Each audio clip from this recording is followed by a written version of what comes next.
कि बहुत जल्दी जो है कांग्रेस पार्टी के चारों उम्मीदवार है वो घोषित हो जाएंगे और भाजपा ने अपने उम्मीदवार घोषित कर दिए। वो अपोजिशन में है, वो कुछ भी कर सकती है, उसके लिए वो स्वतंत्र है। कार्यकर्ता की बात है, पूरे हिमाचल प्रदेश में एकजुट है और फील्ड में काम कर रहे हैं। हमारे सभी ब्लॉक, डिस्ट्रिक्ट या जो ऑफिस भी स्टेट है, सब काम कर रहे हैं और मोरोवर हमारी हिमाचल प्रदेश में सरकार, सत्ता में सरकार है। सरकार के तरीके से भी हमारा काम हो रहा है और हमें नहीं लगता कि कहीं हमें कोई किसी तरह की प्रॉब्लम है। ये आए दिन जो ये सोशल मीडिया और मीडिया में भाजपा का ये झूठा प्रचार है जिसको उन्होंने चला रखा है कि ऐसा है वैसा, वो अपना घर देखें। हमने क्या करना है, हमें कैसे करना है, वो हम खुद देख रहे हैं। हिमाचल में हिमाचल की जनता ने भारतीय जनता पार्टी की जन विरोधी नीतियों को दरकिनार करके कांग्रेस पार्टी को पूर्ण बहुमत दे करके यहाँ पे सरकार स्थापित की है। पॉलिटिक्स में कभी भी दरवाजे बंद नहीं होते, हर चीज़ की संभावना खुली रहती है और हमारे लोग हैं, अगर चले गए हैं, नाराज़गी है थी तो वो घर में बैठ के बातचीत करके ख़त्म भी हो जाती है। ऐसा कुछ नहीं है, हम सब लोग एक विचारधारा के साथ जुड़े हुए और वो कांग्रेस के कार्यकर्ता बिल्कुल स्ट्रांग है, काम करवा रहे हैं। पूरे हिमाचल प्रदेश में पूरी ताकत के साथ खड़े हैं। ऐसा कहीं नहीं है कि कुछ नहीं है, ये भाजपा के द्वारा फैलाई गई हुई चीज़ें हैं। लोकसभा चुनावों को लेकर जिस तरह से बिगुल बच चुका है और जिस तरह से भाजपा ने अपने प्रत्याशी मैदान में उतार दिए हैं, और वहीं अगर बात की जाए तो कांग्रेस की प्रत्याशियों का इंतज़ार हो रहा है। अभी हमारे साथ खास बातचीत के लिए कांग्रेस के संगठन महासचिव रजनीश किमटा जी हमारे साथ है। सर, जिस तरह देखा जाए भाजपा ने तो अपने प्रत्याशी मैदान में उतार दिए हैं, इंतज़ार हो रहा है कांग्रेस के प्रत्याशियों का। क्या लगता है कब तक जो है मैदान में उतर जाए, क्योंकि प्रचार प्रसार भी अब शुरू हो चुका है दूसरी पार्टी की ओर से? देखिए, बहुत जल्दी जो है कांग्रेस पार्टी के चारों उम्मीदवार है वो घोषित हो जाएंगे और भाजपा ने अपने उम्मीदवार घोषित कर दिए। वो अपोजिशन में है, वो कुछ भी कर सकती है, उसके लिए वो स्वतंत्र है। परंतु उन्होंने अभी 2 किए हैं, 2 तो और नहीं किए हैं और अभी प्रोसेस स्टार्ट हुआ है। हमारा स्क्रीनिंग कमेटी की मीटिंग हो गई है, उसके बाद CEC होनी है, एक बार शायद स्क्रीनिंग दोबारा होगी। तो अगले कुछ एक दिनों में हमारे चारों लोकसभा के जो है कैंडिडेट है वो मैदान में होंगे। बड़ी बात ये रहती है क्योंकि जब चुनाव चलते हैं तो संगठन के अंदर जो है जो कार्यकर्ता होते हैं वो धरातल पर जाकर जो है लोगों के साथ समन्वय स्थापित करते हैं, क्योंकि पिछले दिनों भी कई बातें ऐसी उठती रही कि संगठन में तालमेल, सरकार का तालमेल नहीं मिल रहा है।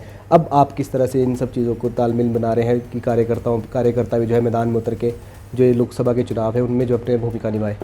नहीं, देखिए, जहाँ तक कार्यकर्ता की बात है, पूरे हिमाचल प्रदेश में एकजुट है और फील्ड में काम कर रहे हैं। हमारे सभी ब्लॉक, डिस्ट्रिक्ट या जो ऑफिस भी स्टेट है, सब काम कर रहे हैं और मोरोवर हमारी हिमाचल प्रदेश में सरकार, सत्ता में सरकार है।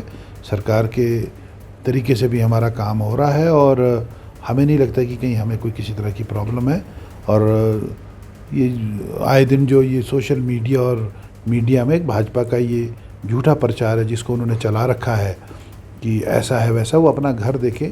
हमने क्या करना है, हमें कैसे करना है, वो हम खुद देख रहे हैं। भाजपा एक बड़ा दावा कर रही है कि हम जो है केंद्र में तो सरकार बनाएंगे पर हिमाचल में भी जो है हम सरकार बदलने वाले हैं। इस पर आप क्या कहेंगे? देखिए, अगर भाजपा ऐसा दावा कर रही है तो वो दिन में सपने देख रहे हैं। 15 महीने पहले हिमाचल की जनता ने भारतीय जनता पार्टी की जन विरोधी नीतियों को दरकिनार करके कांग्रेस पार्टी को पूर्ण बहुमत दे करके यहाँ पे सरकार स्थापित की है। अनफॉर्चुनेटली राज्यसभा चुनाव के बाद जो यहाँ पे ये घटनाक्रम हुआ जो आप लोगों के सामने है, वो एक अलग कारण है। तो उसको देखते हुए अगर भाजपा के हौसले बढ़ रहे हैं, उससे नहीं है। उनको ये भूलना चाहिए कि 5 साल पहले, उनको ये नहीं भूलना चाहिए कि 5 साल पहले उनकी सरकार रही है, अभी 15 महीनों से पहले। तो वो उसको हराने के बाद कांग्रेस की सरकार आई, जनता ने उनको मैंडेट नहीं दिया था क्योंकि उन्होंने 5 साल में कुछ नहीं किया।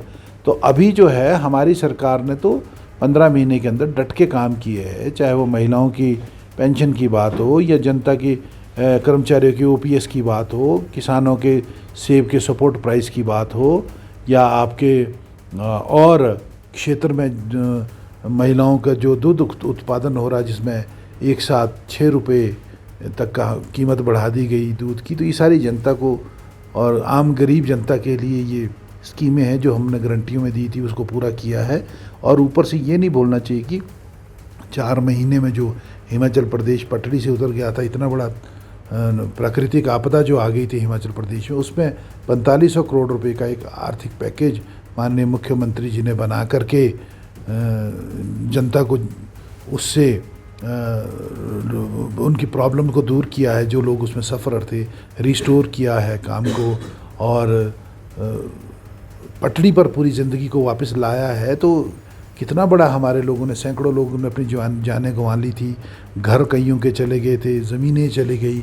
उसके बावजूद जहाँ पे 50,000 रुपया या 1 लाख रुपया कंपनसेशन होता था, वहाँ पे 7 लाख रुपए तक का कंपनसेशन हमारे मुख्यमंत्री और हमारी सरकार ने किया। तो ये छोटे काम है, जिन लोगों के साथ बीती है वो तो वही जानते हैं ना कि आज किस तरीके से सरकार उनके साथ खड़ी है। भाजपा का काम है ऑपोजिशन करना, ऑपोजिशन में अनाप शनाप बोलती है और वो लगी हुई है और इनविजिबल षड्यंत्र भी कर रही है, उस भी कर रही है, पर जनता ने उनको नकारा। इस बात को उनको बोलना नहीं चाहिए। जिस तरह से पिछले दिनों हमने देखा कि 6 नेता जो है बागी हो गए, पर उसमें कुछ ऐसे नेता भी थे जो संगठन के साथ भी जुड़े हुए थे।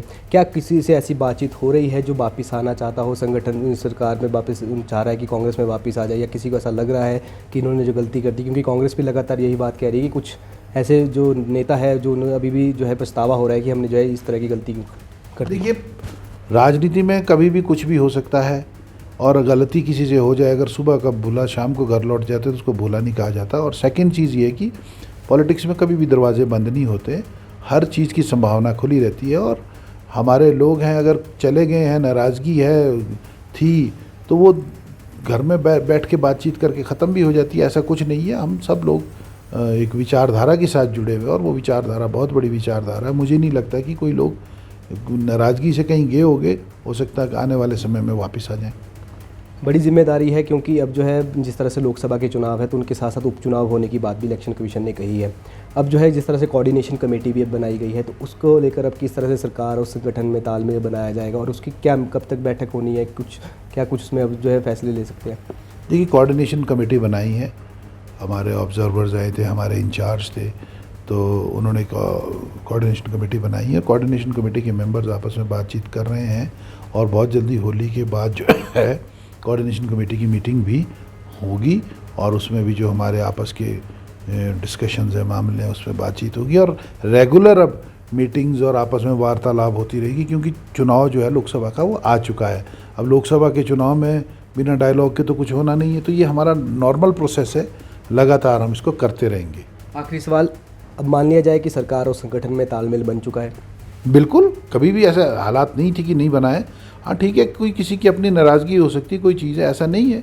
कांग्रेस के कार्यकर्ता बिल्कुल स्ट्रांग है, काम करवा रहे हैं, पूरे हिमाचल प्रदेश में पूरी ताकत के साथ खड़े हैं। ऐसा कहीं नहीं है कि कुछ नहीं है। ये भाजपा के द्वारा फैलाई गई हुई चीज़ें हैं, जिसको माफ़ करना, आप मीडिया द्वारा भी इसको और प्रोपोगेट किया जाता है। ऐसा कहीं नहीं है कि कांग्रेस के बिना कार्यकर्ता के कभी सरकार चलती है।